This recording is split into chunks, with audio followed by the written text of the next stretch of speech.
don't think so. Take a seat. We would be honored if you would join us. Yo, what's up, everybody? We got a lot to talk about today. Are you excited? I'm excited. Are the people excited? Hold on. You wait. We'll talk about it. Talk about Skeleton Crew, Mando. Cameron keeps talking about Legos or something. I don't know. He's freaking out, everybody. Just calm down, Cameron. Just calm down. All right. All that and more. We're jumping right in. We got a lot to talk about, so we're going to do it. If you're joining us for the first time, hello. I'm Tyler Bodkins. Been in this fight since I was 8 years old. And with me, he would like to see the baby. It's Cameron Porter. What's up? Yo, man. Are you ready to talk about all this Star Wars news? We got a little bit of news this past week. I feel like we did. We talked about it a little bit last week. Thank you, everyone who checked out our solo episode. It was actually like our most popular one on YouTube so far. So maybe the algorithms finally picked us up. I don't know. It was just it was kind of cool to see everybody sort of commenting and jumping in. So if you're watching us on YouTube, hello, welcome, thank you. We appreciate you being here and hanging around. I think it's going to be a good time. Yeah. And we talked last week about how D23 was coming up. We were expecting some news and some trailers, and we definitely got that. So we're gonna jump right in. But first, we do have some quick show news that's gonna be very fast. We're gonna plug it really quick, but it's kind of a big announcement. We had received some encouragement to start a Patreon. So spent the last couple weeks putting some things together, and we have a Patreon. It will be available in the show notes if you'd like to link to it. Patreon.com/starwarsafterparty. Basically, there's 3 tiers: Jedi Padawan, Jedi Knight, Jedi Master.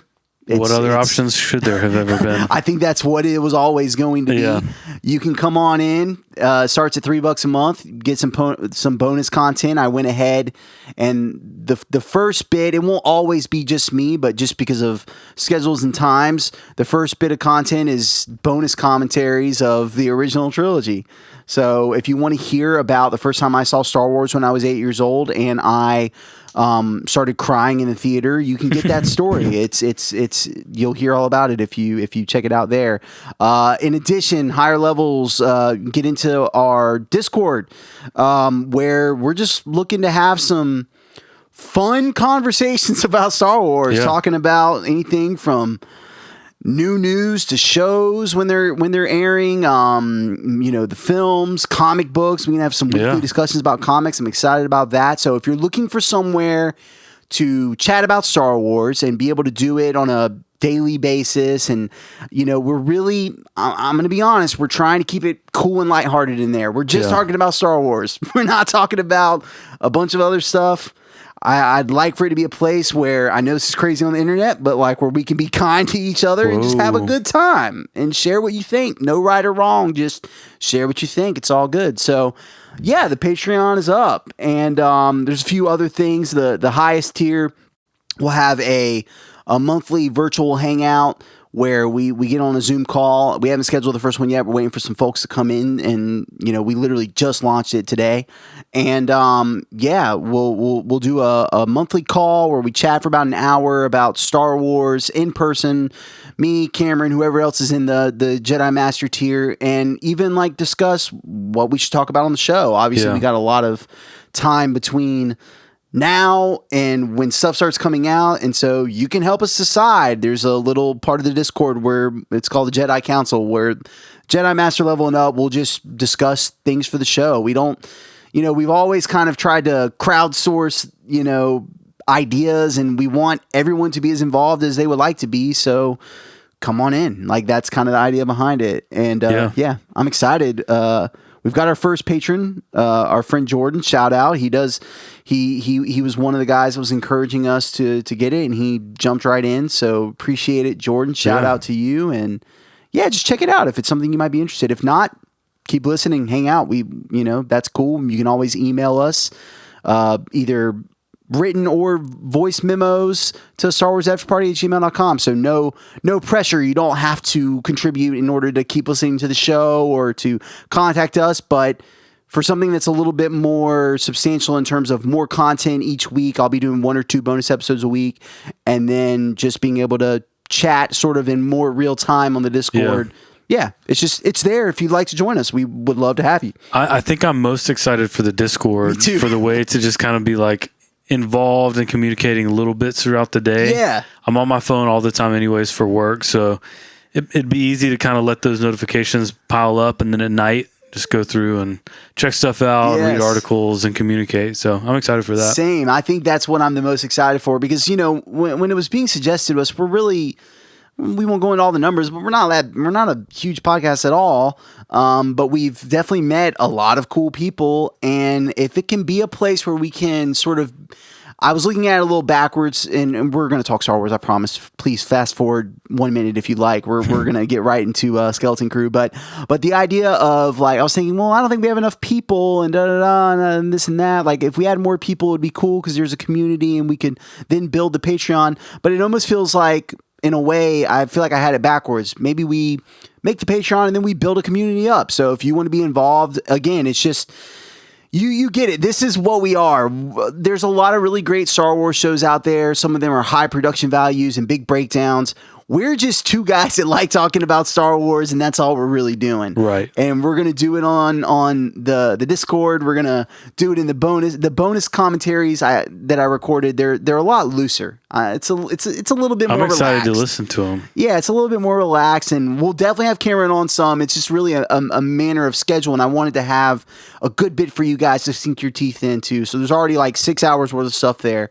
So if you want to go watch the original trilogy and you want to do it with your boy sitting next to you talking to you, yeah, that's it. We can do it.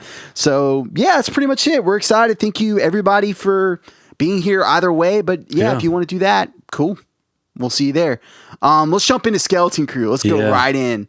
So let's do this. How about give me your initial thoughts, which I feel like it can go many different ways, but I'm open to what you think. I would love to hear it. And then we'll go through, I've got 10 details that I want to touch on. And then for the Mando trailer, we'll talk about Mando. I've got 5, and I know you got some stuff for the Lego bit. So that's kind of going to be the format for today's show. Cameron, Skeleton Crew trailer. What's your initial thoughts, bro? Stranger Things through and through. I thought it was fully kid adventure. I got really excited though watching it, and I think it's going to be a really well done show. I think it's going to be so uniquely different. It's like it's Star Wars in nature, but it almost doesn't feel Star Wars. Yes.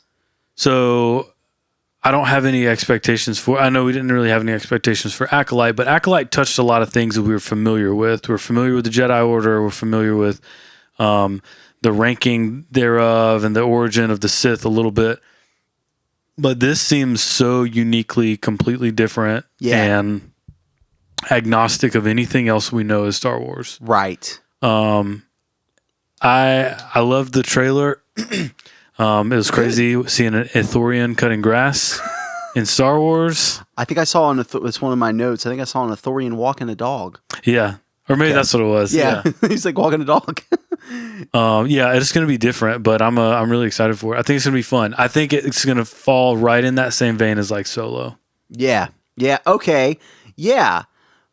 I want to talk about that. I'm going to save it for sort of my I have a little bit of speculation, not so much in plot, but in terms of what I think about A, kind of how the show is going to be received, and B, what I think will help it be a success versus ending up with another, which it's probably inevitable at this point that everything that comes out for Star Wars, there's going to be a side that detracts, and folks that don't. I get it. Yeah. But I'll say this: my initial thoughts are, wow, this is very different.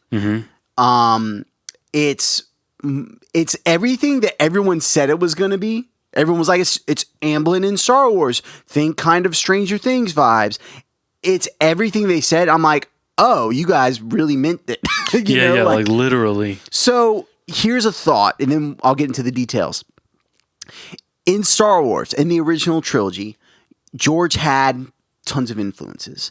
He was pulling influences from Kurosawa films. He was pulling influence from Westerns and serials, Flash Gordon. There were all these World War II planes and dogfights and all this stuff. He's just pulling it from everywhere. Yeah. Old mythology, different religions. It was just everywhere, right? After that came this Spielberg era, Goonies, E.T., all these Amblin films. That's his production company. If you guys keep hearing Amblin, you're like, what's Amblin? It was Steven Spielberg, essentially. Here's what's strange. Star Wars came out in 1977. And while there have been different riffs, especially now in the Disney Plus era, this is like the first thing that's referencing something that was sort of born after Star Wars. Like, Oh yeah. you think of E.T. Like there's a little kid dressed up in a Yoda costume in E.T., right? And so now we're referencing something that literally was like referencing Star Wars. It's like very meta. It's a bit meta, and it's also like this thing I can't think of. Well, I don't know, maybe with the Acolyte some, because there was like some Matrix type stuff and Crouching Tiger, Hidden Dragon. So, but it's just kind of strange to be in this era where now things that we're pulling from in terms of inspiration for new Star Wars is stuff that came out after Star Wars. It's just a little, it's just interesting. There's nothing right or wrong about it. It's just something I was thinking of. I was like, wow, it's kind of weird that we're referencing all these 80s films that came out after Star Wars. But I'm interested in it. I will say that I've seen a lot of people like, this isn't Star Wars. They're putting suburbs in Star Wars. How can this be? And I understand what they're saying, but at the same time, it's like, it's a big galaxy. Yeah. If now, I take that complaint and I superimpose like characters we know on top of it, and I understand. If we released a Star Wars show today and it was like Han Solo like building a fence at his like little house in a suburb and like him going to the grocery store and stuff, sure, like I would be equally as upset. But this is just something that is so far non-touching. I've always watched movies and stuff and been so curious about what goes on in the background. Like, obviously nothing goes on in the background because it's not created. Like, the people that are in the cantina that aren't main characters, like, what are they like? What are their lives like? What were their childhood? Like, there's all kinds of normalcy in background characters in shows. So this kind of like scratches that itch a little bit for me, because there have been a lot of times, even as a kid growing up, I'd watch stuff and be like, I wonder what that random person walking across the street's life is like in this universe. So it almost like it brings like a relatableness maybe to the Star Wars universe. Yeah. So I get those complaints, but I would be in the same boat if it was like my favorite character. If it was Boba Fett coming home and like doing dishes and laundry and stuff, like, I'd be bored. But this is just, these are just random people. It's a new corner. Yeah. And it's unexplored. And I know that you have talked about that a lot, how you're excited to get into places that are not as connected as some of the other stuff. Because even the Acolyte feels very connected to the prequels. Like, it feels like you can just almost feel Plagueis and Palpatine about to just creep up at any moment. Yeah. And so... yeah, I'm glad for that too. It's going to be nice, and it might feel strange to like say have a school in Star Wars, but we've kind of seen that some, and I mean, if you really think about it, Luke was talking about going to the academy. Like, we know that of course there were schools. You might say, well, that's boring and I don't want to see it, but we haven't seen it yet, so who knows? It might be really cool. I'm optimistic, and I'll share what I think about it in terms of what I'm looking forward to. But let me get through these details real fast. Number one, opens up with Wim, and Wim, the opening shot of his character, he looks like he's just dreaming of adventure. He's looking up and he's seeing his little ships here, and he's the one that's like, haven't you ever like wanted something more? So he seems kind of like the Luke Skywalker of the series. Is that kind of Dreamer. your thoughts? I feel like he's kind of going to be the ringleader a little bit. Yeah, he feels a little bit like the if we're talking Stranger Things, maybe the Mike character or the 11 character. Like, he seems like he's kind of one of the main ones, even though I imagine it'll be a bit of an ensemble. He seems maybe like the inciting character that's gonna be the one that gets him into some trouble. Yeah, he like and rallies the troops in their moment of need or whatever. Yeah. Detail number 2, we talked about it. It's got a suburban feel. It's buses, it's sidewalks, and it's totally new for Star Wars. And I can get the idea of feeling like it's maybe a little too earthy, but I think that it could be a cool feel, you know? So I guess we'll see. The third detail. Okay, so the teacher gave this dialogue. Tomorrow's test will set the course of your entire future. Now, of course, she's talking about a literal test. I think that this is, of course, a way of describing what these characters are about to undergo. Yeah. And in that way, it feels like a coming of age story. So let's camp out here for a sec. What are your thoughts about that? Like, as far as like us following these characters sort of maybe for more than one season and seeing them grow up, not unlike the way we've seen the kids in Stranger Things grow up. Yeah, almost like kind of a drama where you're really just following along with like the gang of kids and watching them get closer, get further apart. Like you're almost more interested or you're more invested in like the politics of the relationships, right, than what's going on. So it's almost like maybe, for lack of a better term, like a soapy Star Wars show. Maybe. Sure. Yeah. I get what you're saying. Yeah. I think it's early. I think it's too early to anticipate this being successful enough for them to go into multiple seasons. Right. So I feel like I would hope to see this season like end off in a way where we could pick it back, like bookend the first season well to where if we don't get anything after it, it ends well, but set it up in a way where we can kind of pick up with the characters for a second season. Right. Yeah, I feel like it's one of those things where if we're able to watch the characters grow in this first season, but they're still, young enough that it's like, well, maybe the next season, we'll just keep using Stranger Things as an example. I mean, it's the obvious, easy comp. It's like, things are, you see in the trailer, it looks like things are going to get tense. It's not going to just be, oh, cool, we're hanging out in school buses. Like, it's not going to be that the whole time. I feel like that part of the trailer is really just the lighter side of the show. It's showing us this is where we're starting, but where we go, I think, is going to be quite a bit darker. Yeah. And I like the idea of, not unlike Clone Wars, not unlike Rebels, where you see the characters grow and things get darker and more intense. And I'm just thinking, again, you're totally right when you say we have no idea if it's going to be successful enough for season 2, much less what I'm about to say. I'm just imagining a season 4 where these characters are 18, 19, 20 years old and they're really getting into some serious stuff. And I think that that's exciting and interesting to me. I like the idea of seeing these kids grow and the show take on a darker and darker tone. I just think that could be real. That's one of the things I've loved about Stranger Things. Yeah.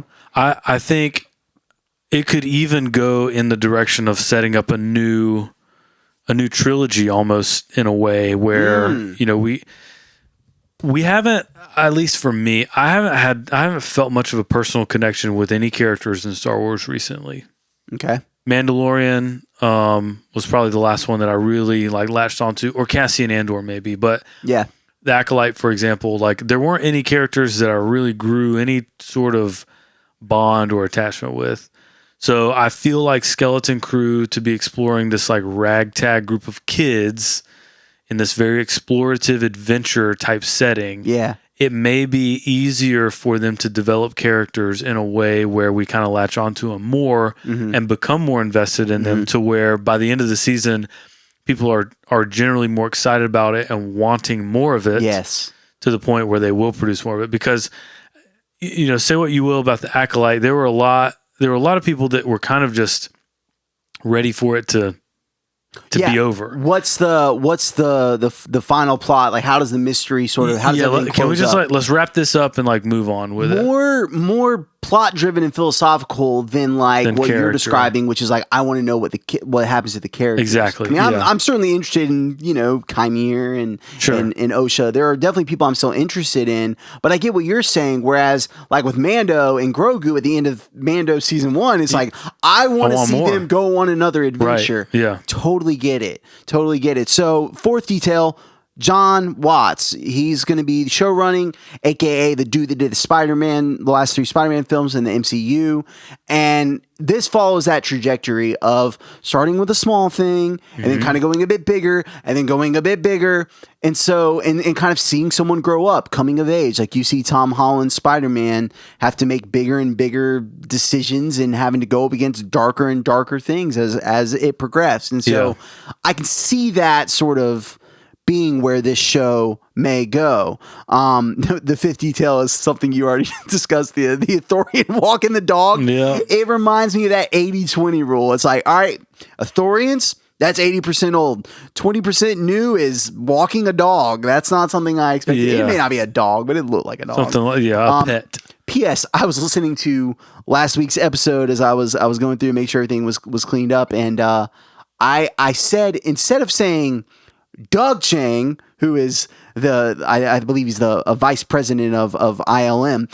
I said Dave Chang, who is of Momofuku fame. I think my mind was on his chili crunch oil that I love so much. I think that's what I was saying. So Doug Chang, not Dave Chang. It's Doug Chang that talks about the 80-20 rule. I got my Changs mixed up. That's all. Yeah. Sixth detail. This is a small but interesting one that sort of ties into the last detail, but Luke Skywalker versus a Rancor, that looked like what that little kid was looking at. He had this little thing. It was a Jedi with a green lightsaber, and it looked like a Rancor. Now, yes, Luke didn't have his lightsaber there, but as stories grow and spread, they're often a little bit different. Yeah. And it seems like to these kids, Jedis are like legends. Yeah. Yeah.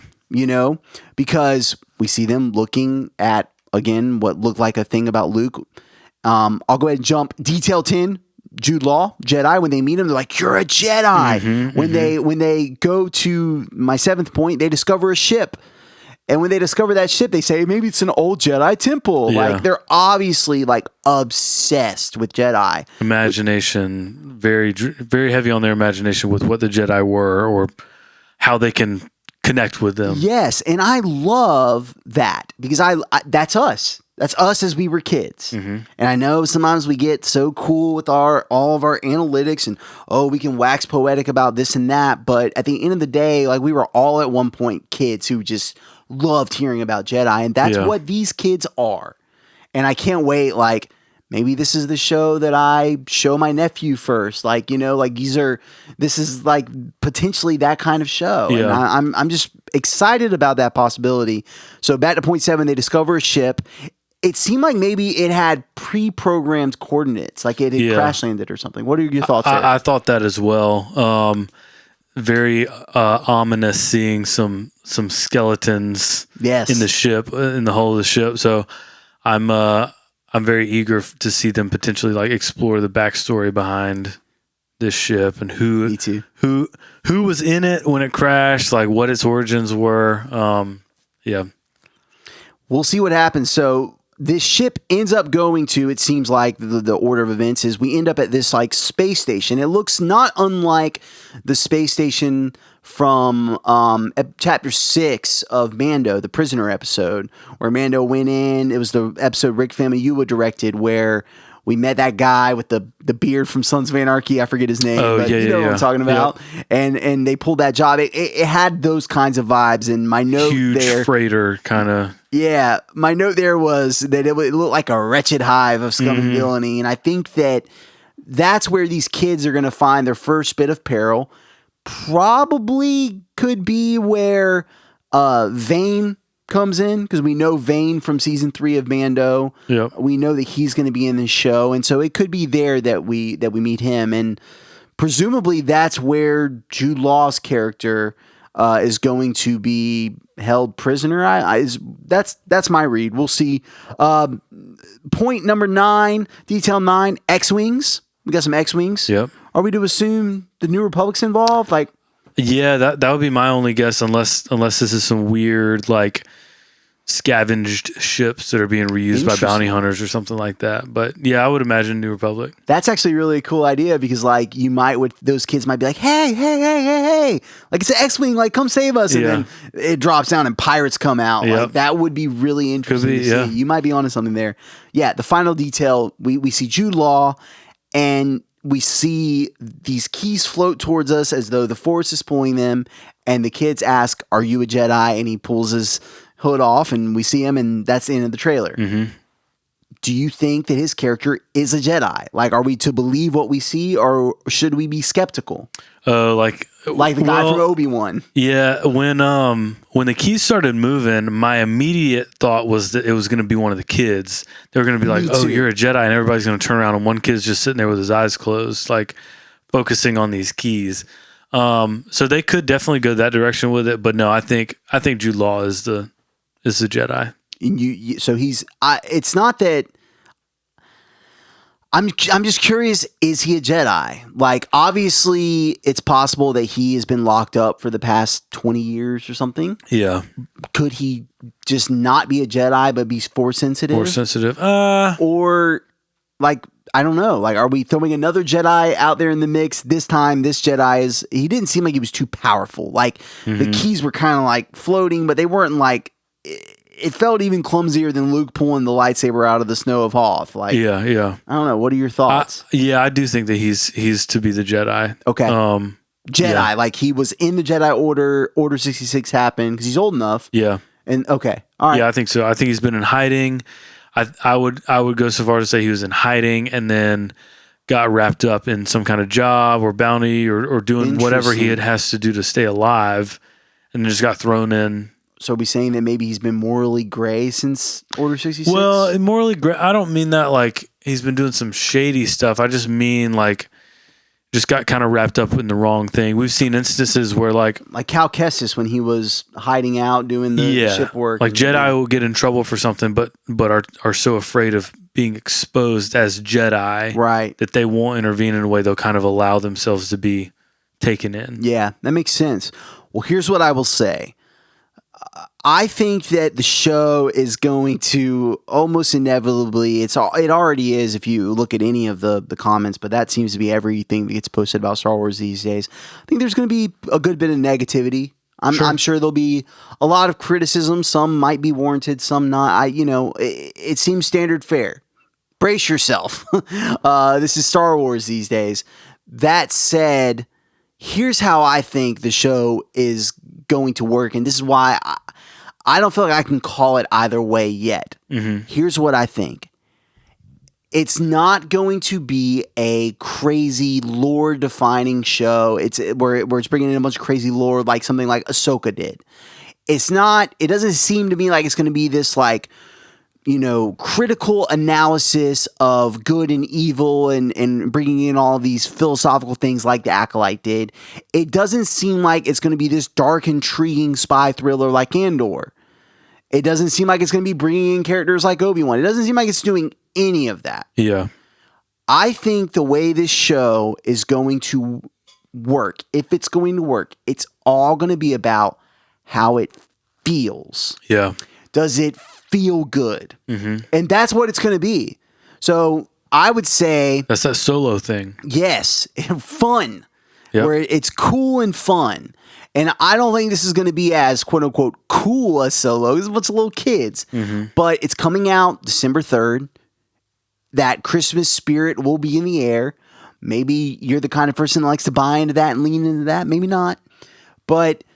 if that with that kind of feeling going around, if this can be that feel good vibe like season 1 of Stranger Things, like I'm thinking about the score, like is that score going to be like soft Juno synthesizers, like what's it going to be like? And if it's like that, I think if it feels good, we're going to love it. The kids are going to love it. You're going to want to show your younger family members, and it can be something I think, like, really, dare I say, like, beautiful. I think it could be like that. It can be something that feels good, but it's going to come down to that. How does it feel? Does it pull off that classic feel-good Amblin style movie? I wonder if it's not intended to create that for kids now. Yeah. So the way that we saw the first Star Wars content that we saw as kids, the way that kind of set us on a trajectory of like, oh man, I can relate to these kids that are a little bit older than me that are going through cool things, and here's space and aliens and ships.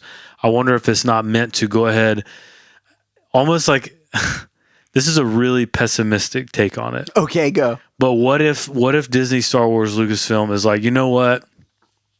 We've made the adult fandom so divided and angry that we're just going to come out with something and not even tailor it to them.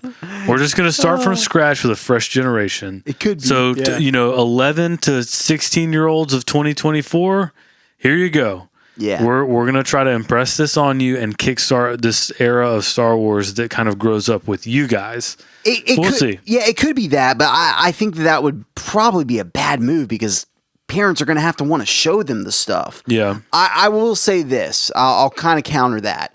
I think that it's going to be the kind of show that will appeal to kids, and as cheesy as it is or whatever, it can appeal to you if you're able to tap into that inner child, if you're able to kind of like take the analytical hat off and just sit down and just have a fun time. Yeah. And I think if you can get in that state of that, like almost like that childlike one, I try to live my life that way. So I'm open for that challenge. I think if you can get like that, it can be for anybody, but I do think that age group that you just said, I do think they're going to love it. Yeah, I agree. Again, if the feel is right, but if they can make characters we care about, tell a compelling enough story, make it cool and fun. I didn't see anything that looked like it wouldn't be cool action and fun things. Like, there was that skeleton they found. Like that looks like fun. As long as it's a good adventure. And I kind of feel like they can do it. I'll also say that whole trailer looked like the first episode. And I love that. Oh, yeah. Like all the clips of it are just from the first. Yeah. It looked like it could all be from the very first episode. Yeah, I think so. So we'll see. But I'm definitely excited. Will I be watching? Yes. I'm gonna check it out for sure. Yeah, me too. Yeah. So let's switch over to the Mando news. You're listening to Star Wars After Party. We're honored that you would join us. Make sure you're subscribed on YouTube for video and wherever you get your podcasts for audio. If you would like to help the pod grow, consider sharing with the Star Wars fans in your life. In addition, leaving 5 stars on Apple or Spotify, giving the video a like, or leaving a comment on YouTube are extremely helpful. Written reviews are the best way to help the podcast reach new listeners. We appreciate your support. Lastly, we want to hear from you. Record a voice memo on your phone and send it over to starwarsafterparty@gmail.com. Written email works too. Now, back to the after party. So you might be thinking, well, I saw the Skeleton Crew trailer and I saw that Lego trailer that Cameron's really excited about. I'm also really excited about it, by the way. I know I keep messing with you because it's Legos, but it actually looks really good. Yeah. But I didn't see a Mando trailer. Well, fair. It was shown at D23. And if you were quick to the draw, you may have found some fan shot footage. Our boy Cameron here was smart enough to screen capture that, so he's got a copy handy. Yep. But it was. Let's talk about what it was, and then maybe we can speculate. Hey, I'll put it in the. I'll put it in the Discord. I don't know if we can put it in the Discord. I don't want Lucasfilm coming after our Discord channel the day we started it. But how about if you want to reach out, we'll figure out a way to get it to you. If it's that hard to find, maybe if you search hard enough, you'll find it. It wasn't much, and it was definitely very grainy. But so we're going to talk about that. If you don't want to hear about that trailer, then maybe don't listen. Although there's really it's nothing. There's no spoiler. There's no plot. It's more of a character that you might not expect. Some small details about the adversaries they'll come up against, and a cool ship thing and that's pretty much it. So if that doesn't bother you, hang around. If it does, I don't know, go forward 10, 20 minutes. Stop listening to this show. Go listen to the next episode. I don't know. Anyways, 5 details. Let's do it like that again. Okay. And then we can speculate what we think might be going on and this and that. Detail number 1. We're getting snow troopers. And I'm pumped. Dude, that made me so excited to see them. I wasn't expecting it either. I was just watching the clip. I was like, okay, cool, Mandalorian. And then boom, snow troopers. I was like, okay, I'm in now. Yes. Whatever is going on, I'm on board for. Me too. So we got snow troopers. It looked like they could have been at Hoth. I mean, maybe it's somewhere totally different, but it just kind of had that vibe. I was like, I won't be surprised if they go back to Hoth. Like, it just seemed like maybe they could. Let's also say really quickly, the first half of this was like reused footage from previous seasons of Mando. And there's a piece of dialogue from Mando season 3 where he says, now that I have Grogu, I have to be more selective about the jobs that I take. That comes from the last episode, which, by the way, I spent the last week rewatching season 3 of Mando so I can be fresh for talking about Skeleton Crew and talking about this. But all that to say, it's the last episode where he's talking to Carson Teva. And basically, it's set up at the end of season 3, if you don't remember, that Mando is going to be out hunting Imperial remnants. Yep. That is the plot of this film. That is what we're going to get. And this is that, it does seem. And so, yeah, I'm excited. I was so stoked to see a Snow Trooper because, I mean, Empire's my favorite film. At least my favorite Star Wars film. It's up there though. It's tied for top for sure. Either way, I guess. But anyways, well, I mean, him hunting for Imperial remnants, like just the nature of that is back to like it's bounty. It might not be bounty hunting, but it's human hunting. We're gonna talk about that. I think it's gonna be really cool to see like this return. We're going to see the Mandalorian return to what he was before. Yes, I think that's exactly what's happening here. Speaking of returning, Mando's got a new ship, it seems, and it's a Razor Crest. Yeah. So let's talk about that. I was pretty shocked. I was like, is that an old shot? Because again, they were showing older footage, but then there was like a change, and then that's when the new footage started. The first thing was him like coming out shooting at some folks, including like I think like some Imperials or some Snow Troopers or something like that. And then we saw this Razor Crest, and it's like, well, that's not the Razor Crest because it was already destroyed. Yeah. But the next shot does seem to. We'll save that third detail. If you haven't seen it, it's kind of an interesting detail. But new Razor Crest. So, like you said, it's a return. Yeah, I don't know. I'm very interested to see how they explain this Razor Crest thing. I think I think that he needs something to travel around with. He needed something bigger than the N1 Starfighter for sure. Which, by the way, is still one of my favorite ships. And so I'm glad that he seems to have this Razor Crest, but that he will presumably have access. I even picture like R5, autopiloting the M1 behind. Is it an M1 or N1? N1. Oh, it's an N1. Okay. Can't remember the ships, bro. He's always hooking me up with the ship stuff.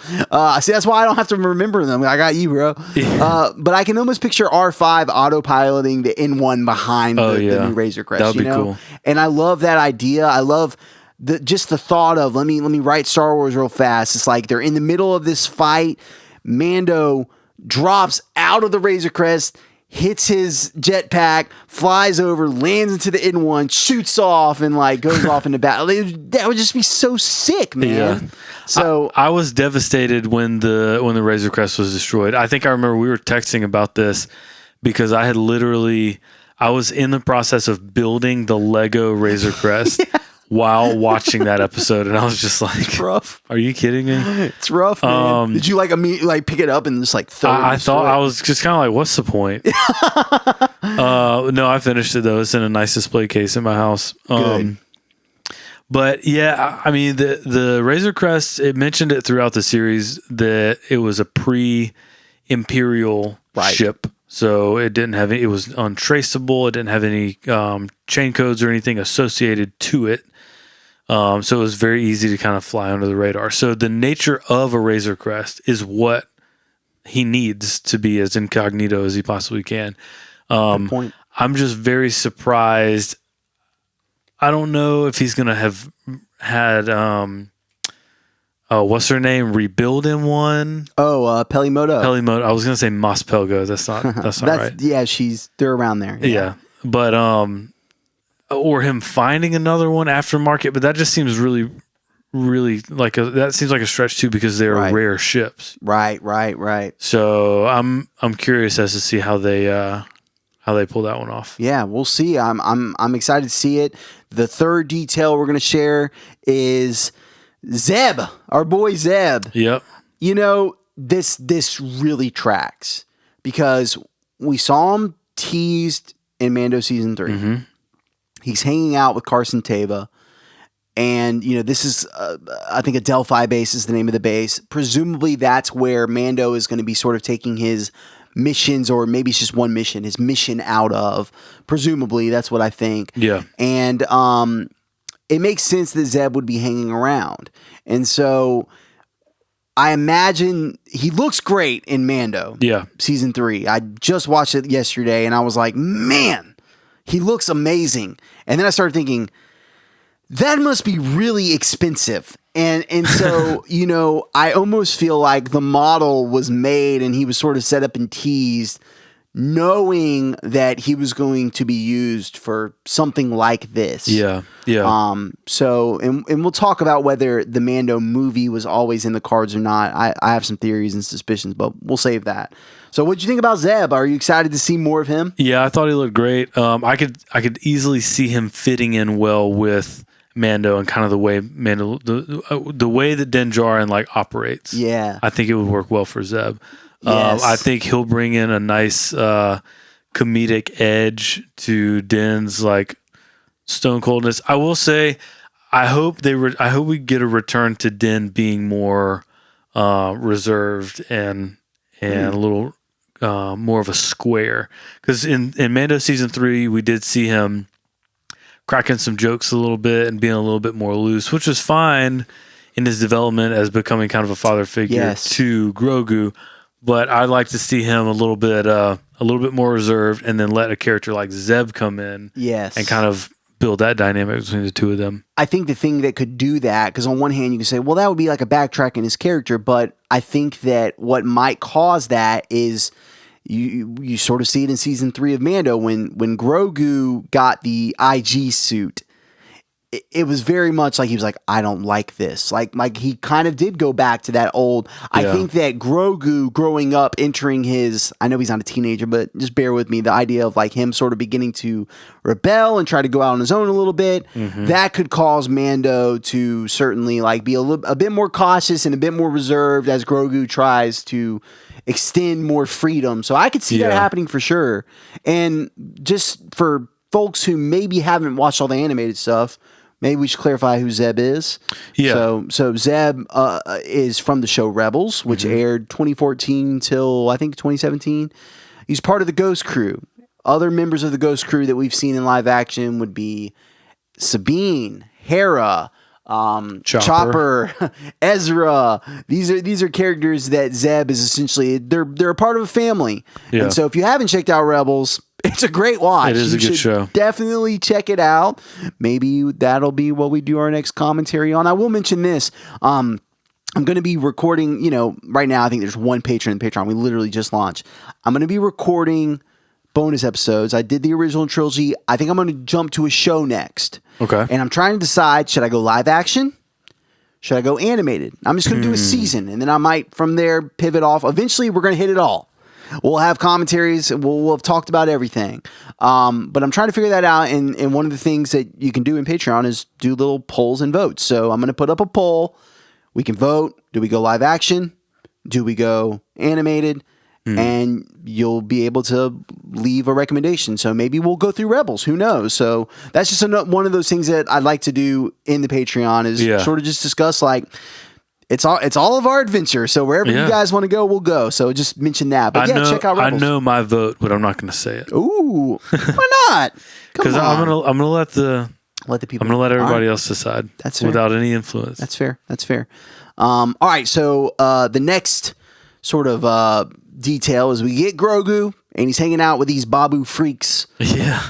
The Anzellans. Anzellans. What do you think's going on there? Are we going to get some bad baby action? Bad baby. Yeah. Are you not a fan of the Freaks?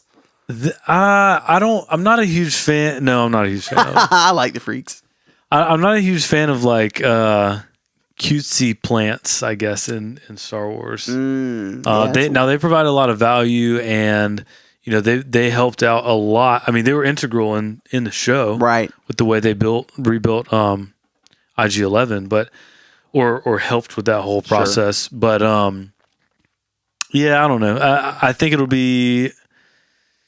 It's hard because I know I was just talking about like some comedic relief. They definitely would bring that, but they would bring that. It's like it's just a different like flavor of it. Comedy you're interested in. Yeah, it's like I get it. Oh, they're cute and kind of dopey. It's like that doesn't really do it for me. But they are small. They're incredibly intelligent. If they're going to play them in a way where they're going to be important, or they're going to play a big piece of a plot where their knowledge and their ability is used well, I'm all for it. But if it's more so just like a comedic relief, I'll kind of shrug and be like, all right, let's get Den back on screen. My theory, and I'll tell you what I would really like to see in this movie, if they're going to be riding around the Razor Crest, I like the idea of there being a crew. Yeah. Like think about like A New Hope. You got Han, you got Chewie, Luke's there, Leia's there, R2, 3PO. Like there's something about having a crew in a ship that's so fun. And my suspicion is that the Babu Freaks sort of make a little home in the Razor Crest, and they are a part of the crew. And so I could see these Anzellans, and maybe it's actually Babu Freak, maybe it's not, we'll see, but I could see the Anzellans, Grogu, Mando, perhaps Zeb, maybe he's sticking around, maybe they're just taking him somewhere. Mm-hmm. And I'd love to see a couple of other familiar characters like a Fennec Shan or a Bo-Katan or someone like that. Yeah. I would love to see a crew on the ship. I just think that would be so fun. I think that Anzellans would be a perfect option for that. Also, you just talking about that, you just reminded me of that scene. I can't remember if it's season 1 or 2, where I'll remember. The Mandalorian he's trying to work on something on the ship, and he sends Grogu in, and he flips the wire, and he's like telling him, "No, connect that one to that wire." I think season 2. I want to say it was the 4th episode. I could be wrong. Maybe so. I'm pretty sure. But yeah, I can see how that would be beneficial to Din to be able to communicate with someone who is like actually mechanically intelligent. Yes, yes. And not just someone who's just small, and it's like, okay, well maybe I can, get you to squeeze up in this and try to figure something out as I try to direct you. I mean, that scene was always really funny to me because I was like, how he can't really communicate any like expression because he's got his helmet on the whole time. He's like, no, the blue wire to the red wire. It's like you're putting a lot on Grogu to try to understand what you're trying to communicate. Right. But with the Anzellans, it's just like, yeah, we know it needs to be fixed. We'll fix it. Yep. So maybe that's what we'll see. Final detail for Mando. AT-ATs. AT-ATs. Also, we got an AT-RTs, what you told me. Yep. Again, Cameron in would say, it just looks great, man. And I saw those AT-ATs and the thought of Mando trying to take down an AT-AT, it's just like, I feel like Favreau gave us, in a lot of ways, I think of season 1 of Mando. Yeah, it picks up after Return of the Jedi, but in a lot of ways, very New Hope-y in the sense of like, you're meeting a new character, you don't know, you're going on this long, wild adventure. And I feel like he did a lot. I feel like season 3 of Mando, love it or hate it, being different, whatever, is kind of like the Return of the Jedi. Like I just watched the original trilogy, and Return of the Jedi is way weirder than A New Hope or Empire. Oh, for sure. And season 3 of Mando is way weirder than season 1 and 2. It's just weird. It's strange. I get it if it's not your favorite tone. Like, I totally get it. And I feel like John gave us A New Hope. He gave us Return of the Jedi. And I feel like this might be kind of Empire. More Empire. I don't think it's going to be quite that dark. Like, I don't think that, Mando's going to get put in carbonite at the end. But, I mean, maybe something bad happens to Mando at the end. And maybe that's what the big culminating film is about, is rescuing man. Who knows? But anyways, I will say this as we wrap and start to land the ship a bit. I feel like it's exactly what you said at the start of this conversation. The vibe I get from the footage that we saw is that this is a return. I feel that this is a return back to more of the season 1 style storytelling of going on an adventure. And while he's had some growth as a character, a lot of things are going to come back into play that we recognize from those earlier seasons of Mando. Is that your feeling as well? That's what I hope. I mean, I feel like we barely got Din actually being a bounty hunter, even in season 1, because Grogu was part of the story very early on. Right. I feel like the only time we really got to see him be a bounty hunter was in Book of Boba Fett. Book of Boba Fett, we saw it, yeah. when we saw him like actually running some bounties and stuff. So yeah, I think this will be a good return to it. We talked at length when we were speculating about this show or the movie, how it would pick up after the ending of season 3. Yeah. You know, season 3 we get him and Grogu on their little homestead. So that kind of like wrapped things up in a way of the storyline of what they were doing as characters throughout the first 3 seasons. So cemented their relationship. It also brought them back to Mandalore, like the Mandalorians back to Mandalore. It did all that. Yeah, we know where Grogu is now. He's with him. He's not training. So now we can pick back up with this movie and see, all right, Din is back to his roots of running bounties, but now he's just got kind of like there's like a moral obligation to it as well. You know, he feels personally about these Imperial remnants in a different way. So, I think, I'd like to see it be more like that. Less starting out with here's our goal, and then here's all the side quests we have to go on to reach the goal we talked about from the very beginning. Just very cut and dry. We're out here running bounties. We're out here like taking out Imperial remnants. It's going to be sick. Let's talk Andor real fast before we jump into Lego. So, I was not able to see the Andor panel. I think it was up online at some point, maybe a week or something. I don't really have much insight to that. I think they did show a little bit of footage. We know it's going to be great. We know it's coming out in 2025. I did see an article today where Diego Luna said that it's going to change the way that we view Rogue One in a big way. Oh, wow. And a big part of that was we also now know some of the news that came out was that K2SO is going to be in the second season. And that apparently, like, seeing what K2SO had to do in order to get to the Rogue One film apparently is like a big part of season 2. Oh, nice. But he said other characters as well. So that I'm assuming that means Krennic, because we know he's going to be in it. You assume Saw Gerrera. We know something's going to happen to Luthen. I don't think he's going to make it. You know, Mon Mothma, all these characters, we can just imagine that we're going to be getting a lot of their backstory. So I don't have as much about Andor just because I haven't really seen anything footage-wise, but we're excited. It's going to be the next show after Skeleton Crew for sure. Yeah. All that being said about the characters makes me even more excited about season 2 than I was for season 1. I'm so pumped because Rogue One probably one of my Rogue One might be my favorite Star Wars movie. It's always up there for you. It's always up there. Revenge of the Sith. Yep. What was the third one? Empire. Yeah. Those are probably my 3 across all 3 eras. Yeah, that's a solid list, bro. But you know, we'll never get a Rogue One 2. Because everything lined right up with A New Hope. Yeah. So the second best thing is to give us something that leads up to it more. So Andor was really satisfying in the way we got to see Cassian. It didn't connect as closely to Rogue One to feel like it was like a prequel. But the show almost feels like a prequel to Rogue One. Absolutely. So I'm equally excited. Like, you're right. I'm more excited now. I was excited before, but especially now because we've seen how great Andor season 1 was. Yeah. And the thought of bringing in characters like Krennic and K2SO on top of the ensemble we've got, knowing how great of a job Tony Gilroy and team did, like, get out of here, dude. I'm so pumped, man. I wish, I know this is just wishful thinking, but a Mads Mikkelsen feature would be incredible. I don't think that's out of the question. You don't think so? No, I don't think so. I wouldn't be surprised if we see some Erso clans show up just because Krennic's involved. And if Krennic's involved, there's a chance that Galen will be a part of. I mean, they were working together because this is after Jen is. And Jen's hanging out with Saul, or at least she was, maybe not anymore. I don't know. It's that part of the timeline's a little weird. I don't exactly know when Saul left Jen. Oh, but, right. Yeah, you know, because Saul's who saved her. Yeah, Saul Right. saved her, and I'd have to rewatch Rogue One to see if which I'm not doing until after Andor season 2. I've not watched Rogue One since before Andor. It's like this weird thing I got in my brain where I was like, I'm not watching it until I've done. Yeah, I know. I'm a fool, and maybe I'll break it. If you invite me over to watch Rogue One, I'm gonna be like, all right, we're doing. We'll watch it. Yeah. All right.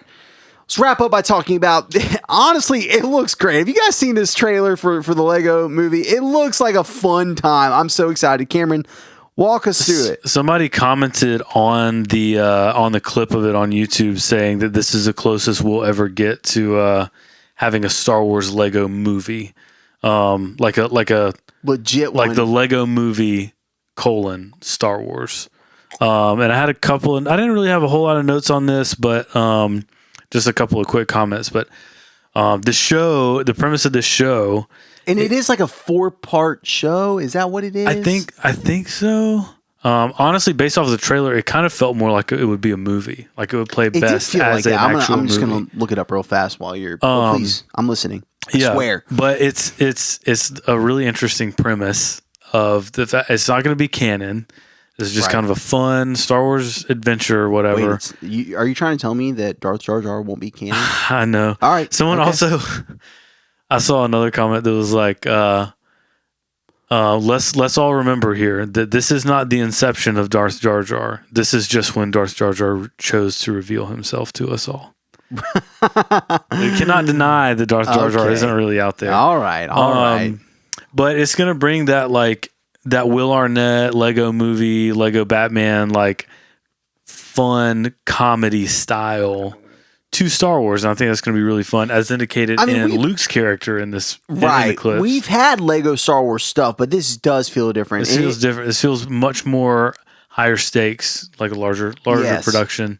But the whole premise of this idea of this stone getting removed and completely changing everything about time and space in the galaxy. Right. All the timelines are jumbled up. All the way down to ships and characters. Everything is just completely jumbled up, and the goal is to get things back to how they were supposed to have been. So real quick, the official title is Lego Star Wars Rebuild the Galaxy, and it is a 4-part miniseries. Yeah. Let me read very quickly just the official synopsis. Yeah. In Lego Star Wars Rebuild the Galaxy, the entire Star Wars galaxy gets completely mixed up when an ordinary Nerf hoarder, Sig Griebling, played by Gaten Matarazzo, who plays Dustin on Stranger Things, unearths a powerful artifact from a hidden Jedi temple. He finds himself thrust into an adventure in a new, wondrously wild and twisted version of the galaxy where the good guys are bad, the bad guys are good, and the fate of it all depends on Sig becoming the hero who can put all the pieces back together. And I did hear... by the way, we mentioned Darth Jar Jar. He is being voiced by Ahmed Best. Mark Hamill is voicing this Beach Luke character. I was hoping so. Anthony Daniels, Kelly Marie Tran, Billy D. Williams, Naomi Ackie. We also got D. Bradley Baker of Bad Batch and Clone Wars fame. Phil Lamar, who actually voiced Jar Jar in the Clone Wars series. And just a bunch. Matthew Wood, Sam Witwer, who of course did Maul, Starkiller, the brother, Starkiller, all kinds of people. So it's just a who's who of Star Wars. Really, it looks awesome. And I heard the creators talk about it. They said it's kind of like when you're a kid and you're playing with Legos and you got Star Wars. Like, you're not reenacting the movies. You jumble everything up and you create new stories, and that's what this is. It's fun. It sounds cool. Well, there was a leak months ago that we would get an X-Wing versus TIE Fighter Lego set. Right. And we've gotten Shin Hati's Starfighter versus a Mandalorian Fang Fighter in one. We got, or I'm not sure what the other ship was in that one, but we got a TIE Interceptor versus a Fang Fighter. So we've gotten these we've been getting these 2 packs of Legos for a while, and I just kind of assumed this would just be a regular X-Wing, regular TIE, but it's actually a Rebuild the Galaxy set where it's got both ships, but they make it in a way where the wings are modular. Mm-hmm. So you can take the wings off the fuselage of the X-Wing and then put them on a TIE fighter. So sick. So yeah, but the only things to really note about the show that I thought were really funny. Well, also the main character's last name Griebling. Mm-hmm. Griebling is what Star Wars people or Lego fans. Okay. Griebling is what you would consider like the around the edges of the Imperial Star Destroyer, where there's just a bunch of little like trinkets, and Lego fans call that Griebling. Wow, so it's man, funny that they would make it in the last. You're getting real nerdy over here. I don't think I can handle it. So that's one thing. Obviously, Jedi Bob is a big deal. Jedi Bob was an inside joke kind of thing, and they're bringing him to life, which is really cool. Dude, Luke's comment was hilarious when he was trying to. I'm guessing that Sig was trying to explain to him what the real galaxy was. Yeah, where he was talking about. And Luke was like, "And you're saying that I used the Force until I died?" Like, so satisfying as a sequel. Why would I want to go back to that? Like, it was so funny. Right. Well, you took it as a jab. As a non-sequel fan, I was like, yeah, I get it. And then the line from Mace Windu, this party's just getting started. Is that what he said? Did you catch that? No yeah. way. Yeah. Oh, man, that feels good for that was for funny. us. Because he said, this party's, and I was thinking, after party theme song? And he said, just getting started. I think we're going to have a new after party theme song after this. Well, it airs September 13th, which is less than a month away. We'll definitely watch it, and we'll dedicate a week to talking about it. It seems like, it seems fun to me. It seems like it's going to be a promising. good time. I get it. It's not canon. It's not adding to the lore, but let's just have a good time. Everybody, after the Acolyte, let's just have a good time. That's we're right. going to devote the next couple months to just having a good time. I don't even know exactly what we're going to talk about in any crazy serious way. Always feel free to send in your recommendations to starwarsafterparty@gmail.com. Like I said, our friend of the pod, Gager, was like, can you guys talk about Solo? Sure. We talked about Solo, and it felt like there was something in the air because a lot of news was popping about Solo related things during that week, and like we said, it was like our biggest episode so far. So we'll talk about whatever you guys want. Just hit us up if there's something you would like us to discuss. We definitely have. We've punted it just like week after week after week. We've got some Marvel news to talk about, but we'll punt it down the line one more week, and we'll talk about it some more next week. We had a lot of news to chat about with all this. I'm excited. Are you excited about this sort of we know there's more stuff that they're not talking about. Ahsoka season 2, various things. But are you excited for at least these big four things? I would say Skeleton Crew, Andor season 2, Mando film, Lego movie or Lego miniseries. I'm satisfied.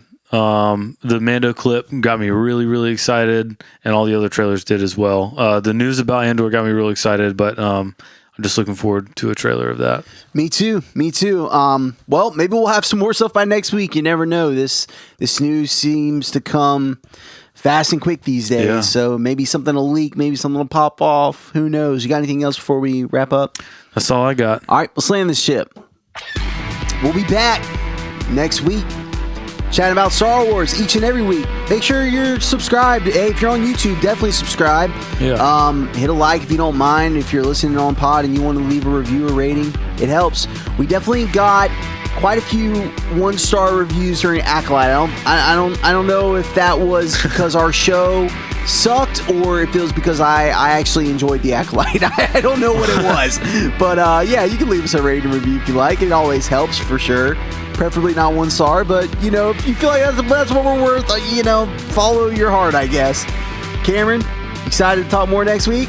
I'm excited to know what we're talking about next week. Yeah, me too. I'm excited to get into this Discord, so join us over on Patreon if you'd like, or just hit us up at starwarsafterparty@gmail.com. Until next time, Tyler out. Cameron out.